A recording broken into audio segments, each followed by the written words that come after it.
Hello everybody. In this video, I'm going to be discussing AUFs for G Perms, okay? So, for a standard G Perm, what you do is you do something like this, and then what you have to do is you have to rotate to insert this, okay? So, you guys probably do it like this, or you'd rotate, okay?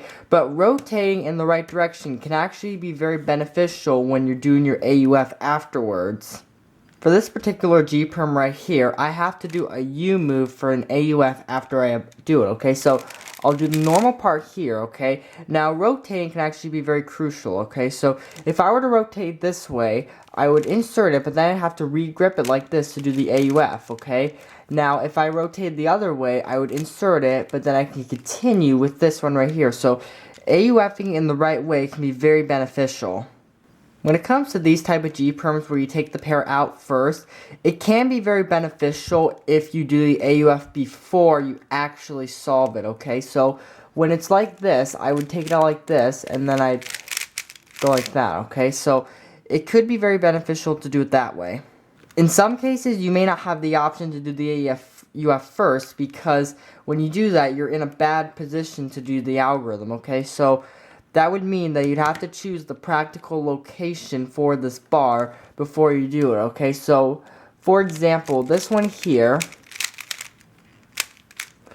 it's very difficult to do an AUF going counterclockwise, okay? So, that's what you want to take into consideration, okay? Now, I'm not going to distribute all the different cases out, so you got to think about it a little bit, which way you should do it when you get it from certain angles and it requires certain AUFs, okay?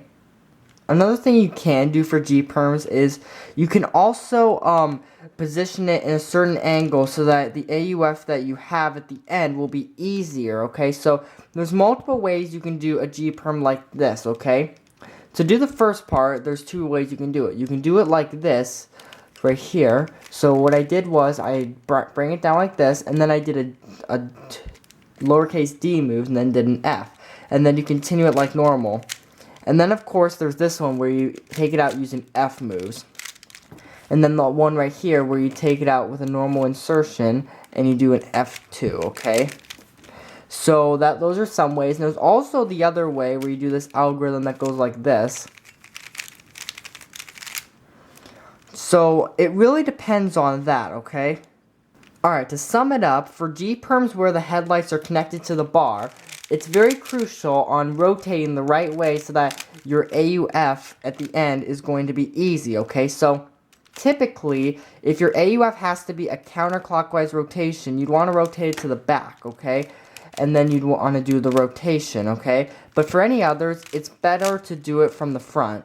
When it comes to the G Perm, where the two headlights are separated from the 1x2 bar, it is better to do an AUF first before you do the actual algorithm to set it up in a way where there's no AUF or the AUF after will be easy and regripless.